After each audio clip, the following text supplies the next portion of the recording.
Hello বন্ধুরা, good morning. আমি তোমাদের সাথে আজকে শেয়ার করব আমি নারকেল থেকে কিভাবে নারকেলের দুধ বের করেছিলাম, যেটা চিংড়ি মাছের মালাইকারিতে আমি দিয়েছিলাম। তো সেই জন্য আমি দুটো নারকেল কিন্তু কুড়ে নিয়েছিলাম।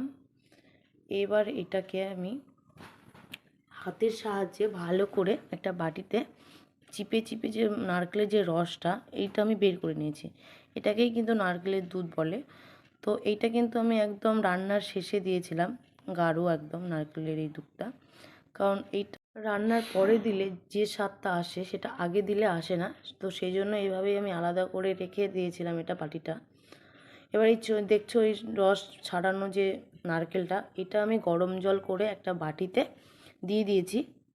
7-8 মিনিটের জন্য দিয়েছি। এবার ওই নারকেল থেকেও দেখো, নারকেল থেকেও দুধটা বেরিয়ে গেছে। মানে জলটা যে পাতলা, এটা কিন্তু পাতলা, এই দুধটা পাতলা হবে। তো গরম লাগছিল জন্য আমি চামচ দিয়ে ভালো করে একটু ঘেটে নিলাম। এবার আমি একটা কি করব, বাটি নিয়ে একটা ছাঁকনির সাহায্যে এইটাকে ছেঁকে নেব।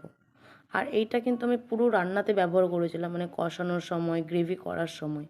এভাবেই তোমরা বাজার থেকে নারকেল নিয়ে এসে বাড়িতে নারকেলের দুধ তৈরি করে নিতে পারো। তো ভিডিওটা তোমাদের কেমন লাগলো অবশ্যই জানাবে। ভালো লাগলে একটা লাইক, কমেন্ট, শেয়ার করে দিও।